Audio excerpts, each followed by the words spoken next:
ವೇದಿಕೆಯ ಮೇಲಿರ್ತಕ್ಕಂಥ ಎಲ್ಲ ಗಣ್ಯ ಮಹನೀಯರಿಗೆ ಹಾಗೂ ಈ ಕಾರ್ಯಕ್ರಮದಲ್ಲಿ ಪಾಲ್ಗೊಂಡಿರ್ತಕ್ಕಂಥ ಎಲ್ಲ ಸಹೋದರ ಸಹೋದರಿಯರಿಗೆ ಪ್ರಥಮದಲ್ಲಿ ಧನ್ಯವಾದಗಳನ್ನು ಹೇಳ್ತಾ, ನಾವು ಈ ಹಿಂದೆ ರವೀಂದ್ರನಾಥ ಕಲಾಕ್ಷೇತ್ರದಲ್ಲಿ ಸುಮಾರು 10 ವರ್ಷಗಳ ಹಿಂದೆ ರಕ್ತರಾತ್ರಿ ನಾಟಕವನ್ನು ಅಭಿನಯಿಸಿದ್ವಿ. ಅದರ ಸವಿ ನೆನಪಿಗಾಗಿ ಮೇಡಮ್ ಅವರು ಆ ಒಂದು ಭೀಮನ ಪಾತ್ರದ ಡೈಲಾಗನ್ನು ಹೇಳಬೇಕು ಅಂಥೇಳಿ ವಿನಂತಿ ಮಾಡಿಕೊಂಡ್ರು. ಆ ಹಿನ್ನೆಲೆಯಲ್ಲಿ ನಾನು ಒಂದು ಭೀಮನ ಪಾತ್ರದ ಅಭಿನಯದ ನುಡಿಯನ್ನು ಹೇಳಲಿಕ್ಕೆ ಇಚ್ಛಪಡ್ತೀನಿ. ಸನ್ನಿವೇಶ, ಮಹಾಭಾರತ ಯುದ್ಧದಲ್ಲಿ ಭೀಮ ದುಶ್ಯಾಸನನನ್ನು ಕೊಂದು ಅವನ ರಕ್ತವನ್ನು ತೆಗೆದುಕೊಂಡು ಬಂದು ದ್ರೌಪದಿಗೆ ಮುಡಿಗೆ ಲೇಪಿಸಿ ಅವಳ ತುರುಬನ್ನು ಕಟ್ಟುವಂಥ ಒಂದು ಸನ್ನಿವೇಶ. ಆ ದುಶ್ಯಾಸನನ್ನು ಕೊಂದು ಆ ರಕ್ತ ತರುವಂಥ ರೀತಿಯಲ್ಲಿ ಭೀಮ ಪ್ರಯತ್ನ ಮಾಡ್ತಾನೆ.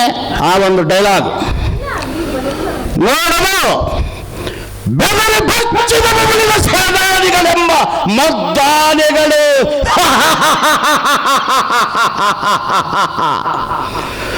ಬೆಚ್ಚಿದುದು ಧೃತರಾಷ್ಟ್ರನಿಗೆ, ಹೆಚ್ಚಿದುದು ದುಃಖ ಗಾಂಧಾರ್ಯ ಒಡಲೊಳು.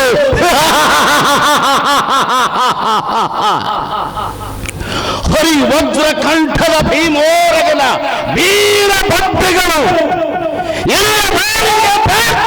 ಂತೆ ಹಪ್ಪಿದವು ಹವೆಯೋಳು ದಿಗಂತದಲ್ಲಿ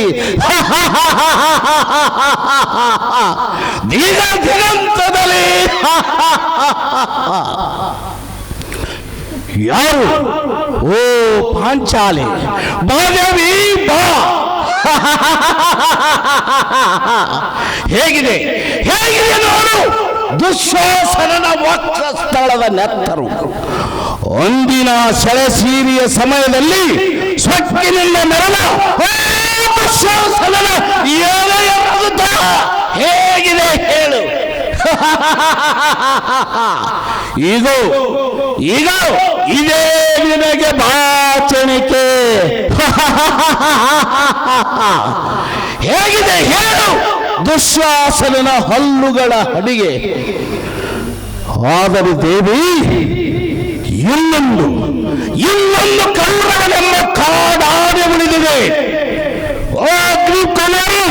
ಬಿಡು ಕೈಯ ಹಸಿರ ಹಪ್ಪುರಿಯಂತೆ ಈಸಕಿ ಆ ಪಿಸಾರನೇನಾದ ದುರ್ಯೋಧನನ ಎಲೆಯನ್ನು ತೆಗೆದು ನನ್ನ ಮುಡಿಯ ತಡೆಯಬೇಡ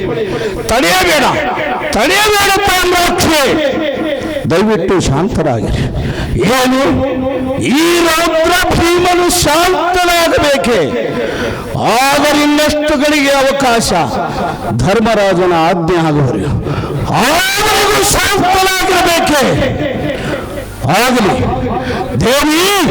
ಅಂದಿನ ಸೆಳೆಸೀರಿಯ ಸಮಯದಲ್ಲಿ ನಾನು ಮತ್ತು ನೀನು ಮಾಡಿದ ಪ್ರತಿಜ್ಞೆ ಇಂದಿಗೆ ನೆರವೇರಿತು.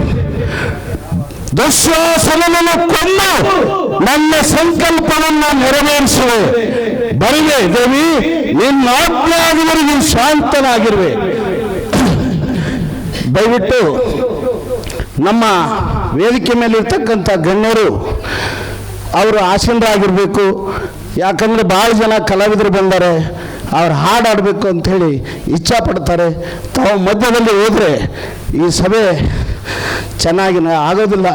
ಅದಕ್ಕಾಗಿ ತಾವು ಕಾರ್ಯಕ್ರಮ ಮುಗಿಯುವವರೆಗೂ ಕೂಡ ಇರಬೇಕು ಅಂತೇಳಿ ತಮ್ಮಲ್ಲಿ ಪ್ರಾರ್ಥನೆ. ಜೈ ಹಿಂದ್. ಹಲೋ. ಕನ್ನಡದ ಕೆಲವು ಗೀತೆಗಳನ್ನ ತಾವು ಕೇಳಬೇಕು ಅಂತ ಮನವಿ ಮಾಡ್ತಾ ಇದ್ವಿ. ಕಾರ್ಯಕ್ರಮ